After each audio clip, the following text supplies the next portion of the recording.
colleagues in our production room na for the first time this season, kung sino man naman nanalo, makakapanayam natin. We're gonna be able to speak to either Coach Rod Palmero or Coach Roger Gorea. Para sa akin, it's a win-win situation because both of them have great stories to tell. Yes, of course. And alam naman natin na si Coach Roger, nag-aantay lang naman yan, di ba? And hindi naman lagi yung...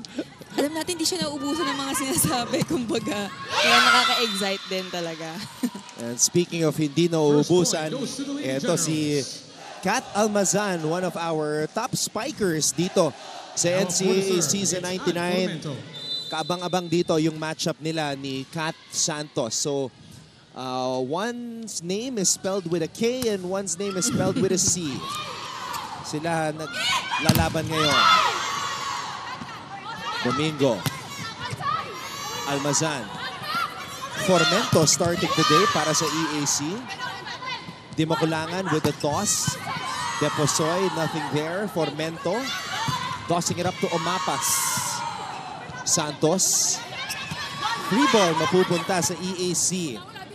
Formento. Drop. Nothing there. Santos back row. Long rally to start this match. Deposoy.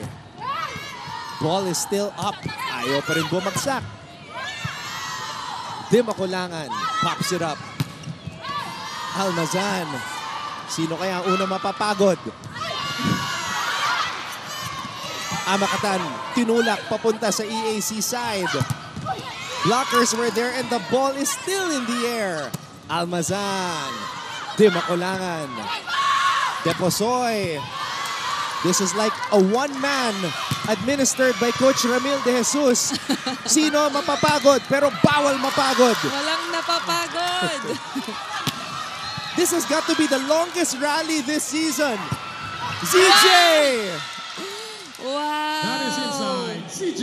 First point pa lang yon ng San Sebastian pero sobrang haba na. Actually, finally, nalagyan na ng target ni Deposoy kasi kanina pa nakaabang sa cross court. So, yung paglagay niya sa zone 1, sure walang tao, sure point. ZJ Deposoy, thank you. That was the longest rally of season 99. Mika, ano ba yung record mo sa one-man ni Coach Ramil De Jesus? Tinatime yun, di ba? Depende sa galit ni Coach. Depende sa galit niya. Kung pag galit ng galit, hindi siya time. Kung kailan lang niya gustong tumigil. Oh, wow. I know. But at the back of your mind, for you, how long did you think you lasted? Yung pinakamatagal mo na one-man?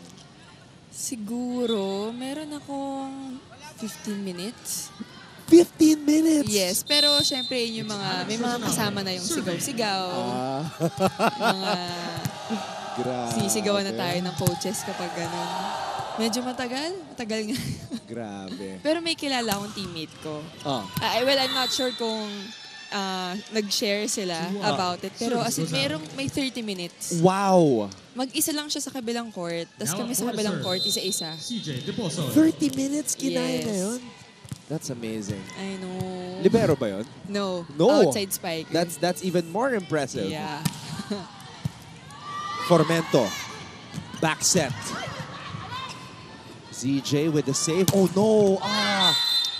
We hate to see this. Kat Santos on the floor. Pumasok ata yung paa na Calling the attention spiker. of the medics. Please proceed on court. This is something we never want to see. One of our top players on the ground, and she is struggling to put weight on that right leg.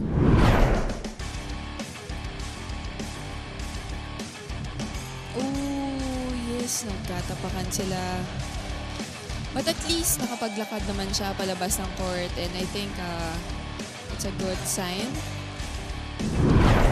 So clearly on that replay, it's a right ankle sprain. Nakita natin her foot turned inwards. Yes. Very unfortunate considering na ito na yung pagkakataon nila na makasungkit ng panalo for the first time this season. And another thing, Mika, Santos has been playing well. Yes, I know. It's 3-32.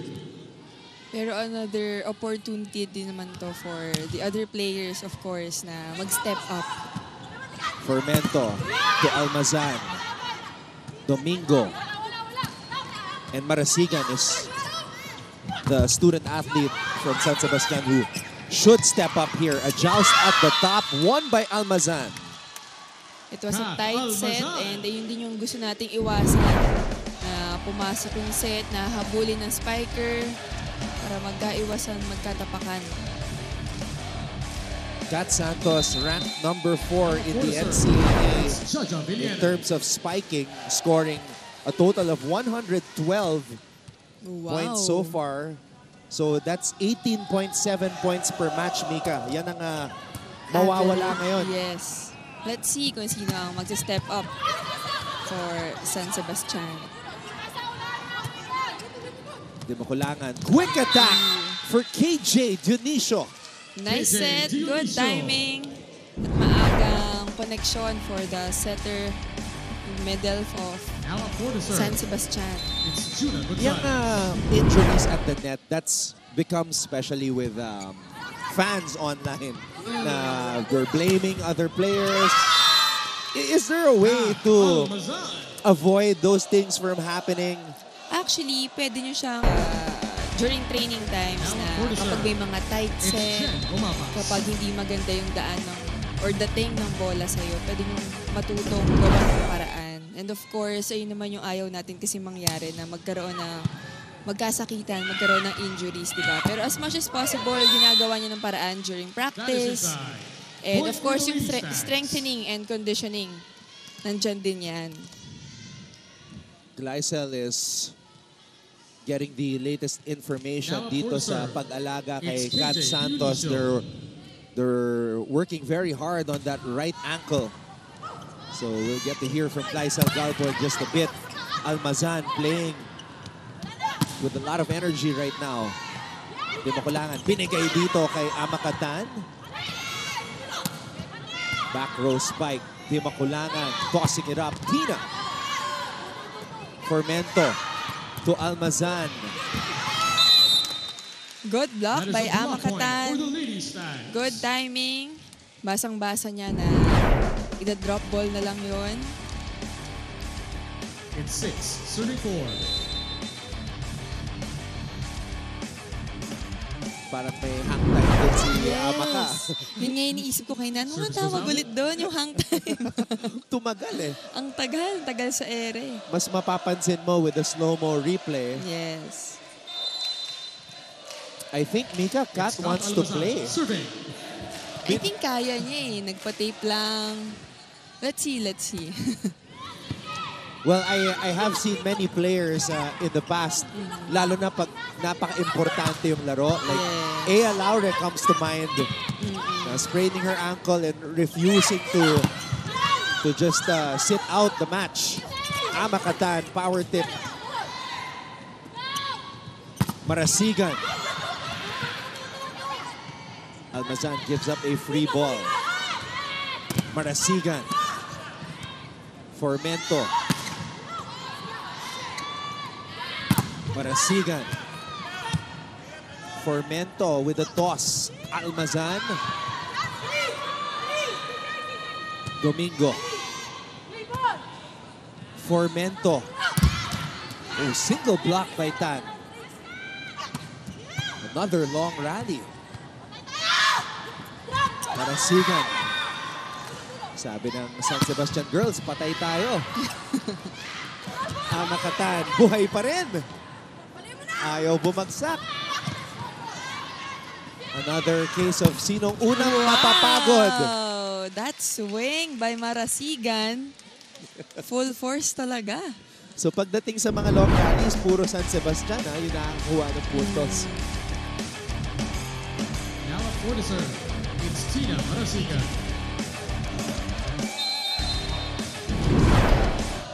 7-5 in favor of San Sebastian. Fermento. And Razonable Off the block. Gets that Alex point. Resonable. Resonable challenging the hands of the blockers. Binasag niya talaga yung block.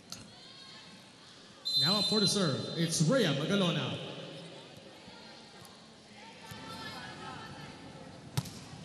Magalona.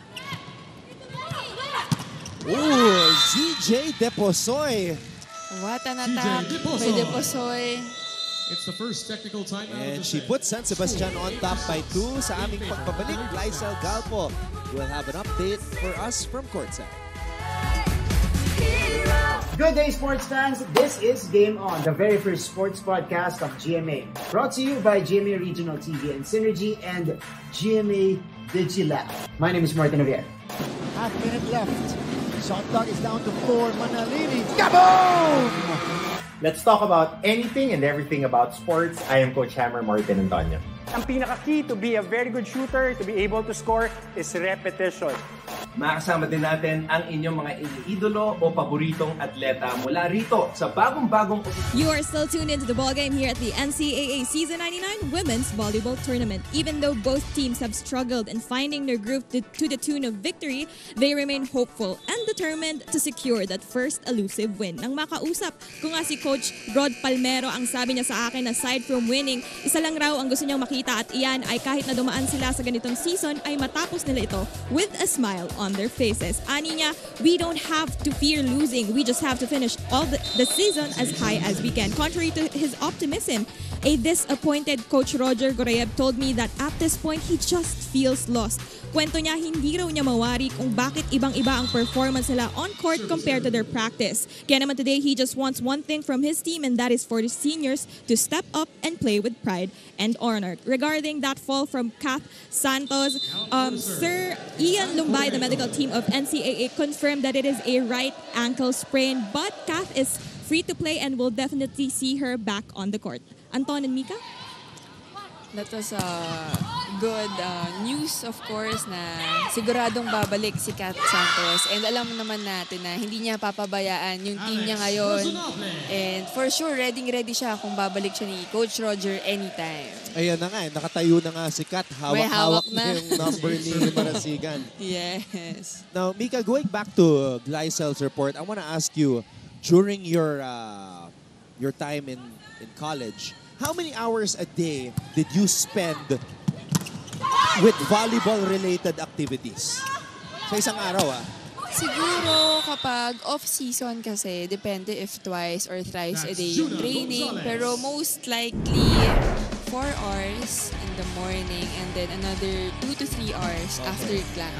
So that's roughly, let's say, max 7 hours. Yes. So I was talking to Coach Rod Palmero, and grabe yung workload niya because he's the coach of the men's, he's the coach of the women's, and he's also the coach of the boys.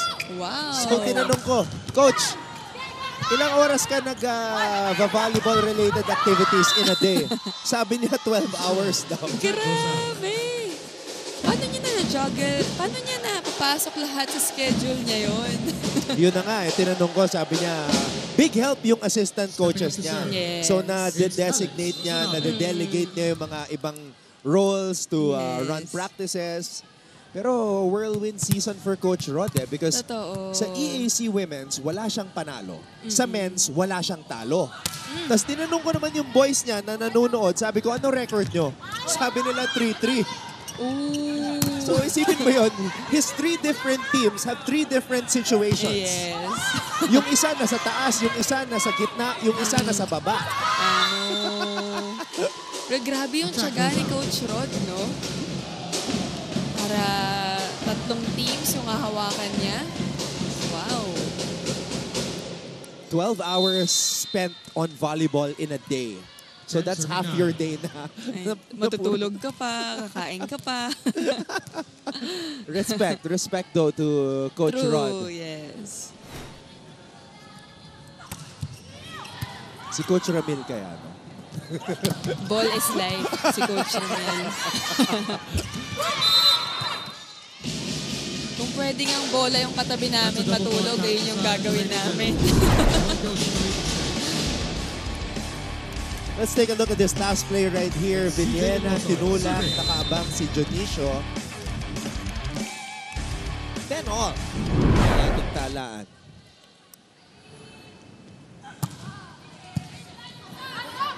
Formento. Almazan. Marasigan. Jen Omapas. Di Makulangan has been playing good defense also. Yes, for both teams actually. Defense ang kanilang mga setters.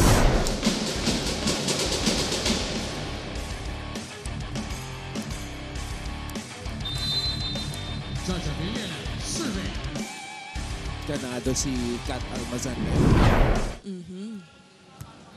Knowing that this is their opportunity to get that elusive win. And she's also playing in her final season. Oh! ZJ.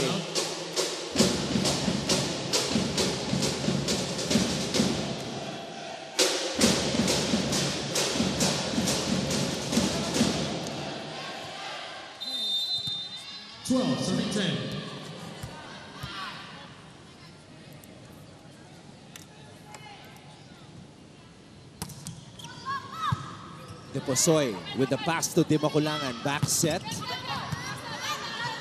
Formento. Almazan.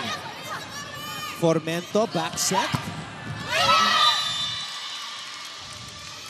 Omapas targeting that down the line. Kung sa outside spiker nila, sobrang effective ng block. Pero si Omapas naman, nagawan to ng puntos.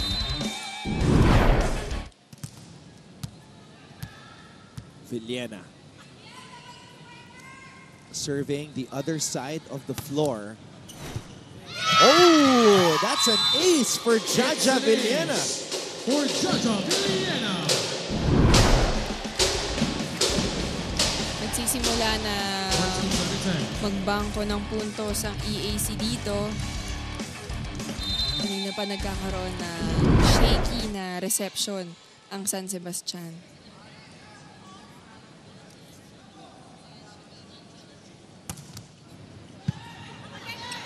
Lazarte. Marasigan. Formento, back set. Formento. Balik ang bola dito sa San Sebastian. Difficult set. Ready si Almazan. Yes. At si Magalona. Hindi naman ready ang coverage ng Lady Stags. 15-10. Hindi na nag-connect na maayos si Dimakulangan at si Juna Gonzalez. So the blockers of EAC took advantage of that, and now they have a 5-point lead.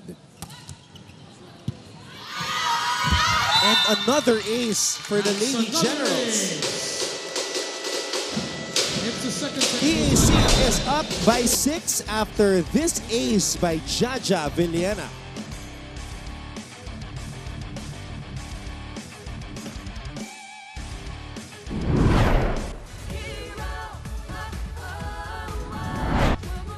Ito, sa Game On podcast, we can absolutely talk about anything. We can have lengthy conversations, meteor conversations. Palitan and mas maraming chikahan. That's right. And I think it's only right because, I mean, first of all, special thanks goes out to everybody who tunes in and watches the show. We have been fortunate enough to have been recognized by Trinity, by Anak TV. So I think it's only fitting that after we have received those awards. All right, let's take a look at the last match of San Sebastian. It's not a good one. Winalis sila ng Perpetual. And the 16 errors, obviously, sakit ulo yan para kay Coach Roger Gorayev. Yes, of course. Hindi sila nakahabol sa spike, sa block. They were able to get 3 aces pero hindi rin talaga makakatulong yun. Dimakulangan. KJ Dionisio That's the point. Good for the set by ladies' Di Makulangan. Good connection as well. Let's see kung magtutuloy-tuloy yung connection nila. Gonzalez.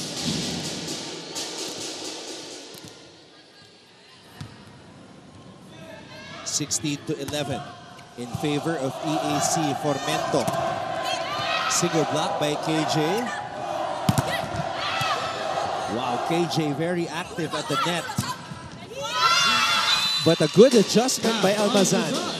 Actually, binitawan ni KJ Junicio yung block and I think medyo nagkalituhan sa defense. Binaba niya bigla yung kamay niya. So, siguro nag-aabang sa zone 1. Pero sa zone 6 nilagay. Kung anong trabaho niya, kung nasa gitna ka, yung bola sa gitna. Ikaw, libero ka, pag nandun ka, kunin mo yung cross-court. Eh, agawan kayo ng agawan sa bola eh. Nandun papunta sa cross-court, nasa gitna kayo, naagaw mo yung papunta doon sa kaliwam. Anong mangyayari niyan? Kailangan ko pa bang i-explica sa inyo? O gusto nyo i-memorize yan?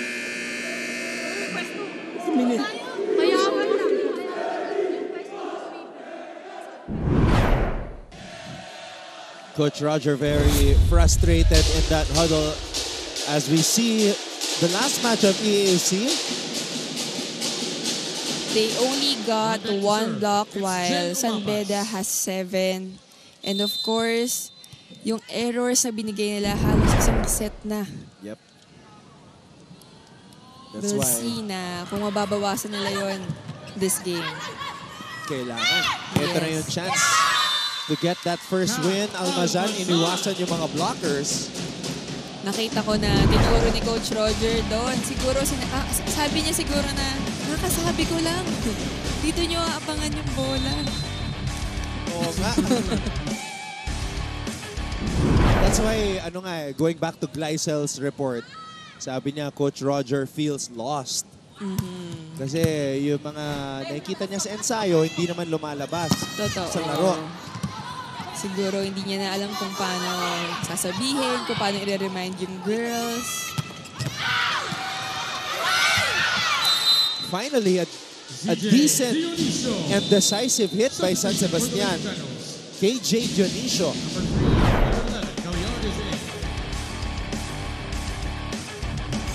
Yung timing niya talaga, hindi nababasa na defense sa likod. Ang bilis niya rin pagtukin yung bola.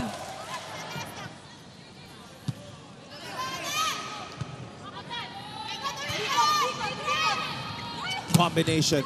Marasigan puts it away. Combination play by the Lady Stags. Isang magandang set para kay Marasigan. 13, serving 18. KJ. Formento. Marasigan. Formento. Running attack. Oh, had to adjust Amakatan. And stare down. I love that reaction from Almazan. Just like the Lady Spikers swag. The Animo swag. I love that look.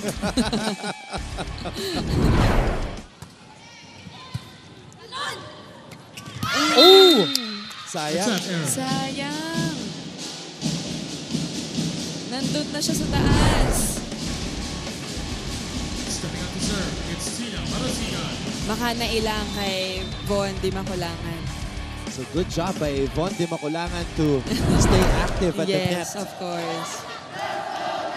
There's the toss. And Razonable breaks down the wall. Very springy yung talon ni Razonable. Stepping up to serve.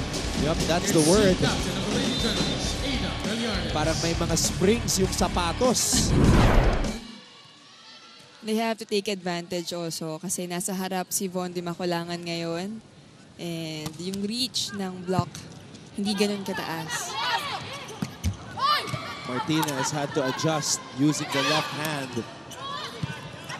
Von to Amaka.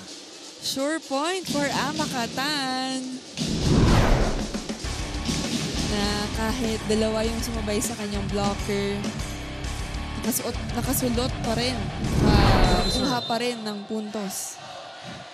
Tama yung sinabi mo, no? When Kat Santos had to exit the game due to that ankle sprain, a lot of opportunities to step up for the other ladies. I think nagkaroon din ng mas madaming option si Von Di Makulangan. Alex Rosonable. And you can see, Anton, na eager talaga sila makakuha or humingi ng bola to get a point. Timeout, San Sebastian College Recolectos. Score 21-15 in favor of Emilio Aguinaldo Ballers.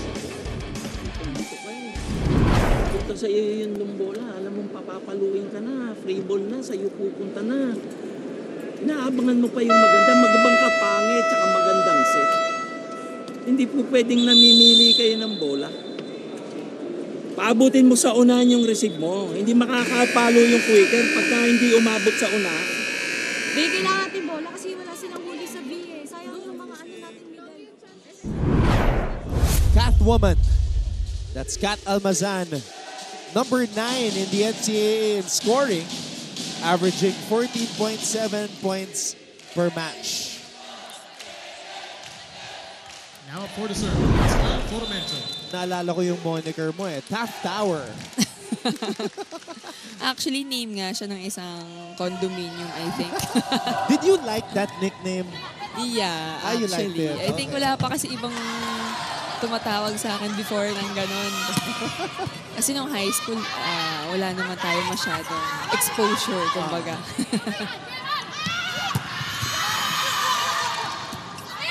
Formento.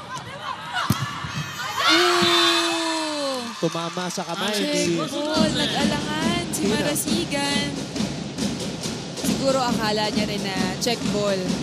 Pero sa mga ganong bagay, pag hindi ka rin sigurado, ulit mo na lang para makaiwas magkaroon ng error.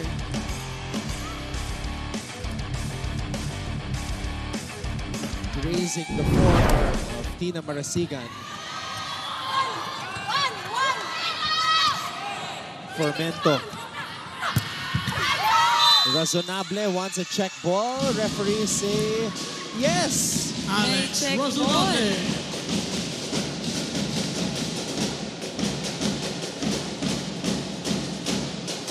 Wow, it's actually the second referee, Nick Cabusa, who said na merong check ball. And what's interesting was that Razonable felt na wala. Tapos yung San Sebastian. Nagtaka rin siya eh. They'll take it. Of course.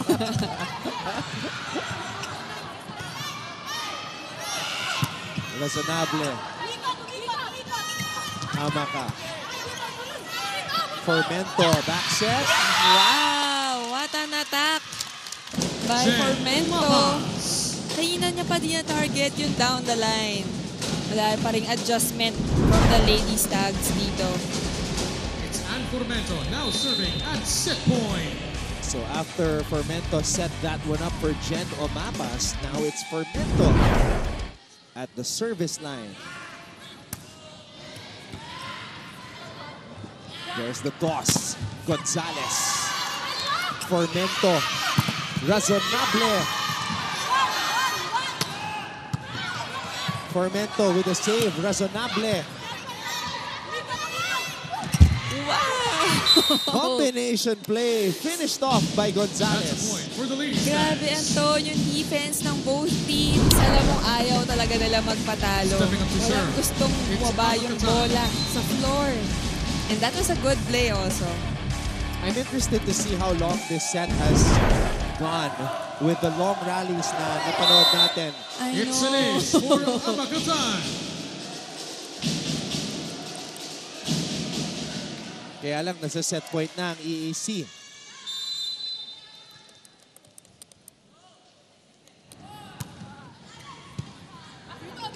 Formento.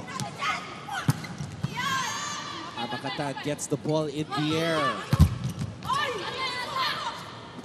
Back set. Oh! So sa tight set by Di Makulangan.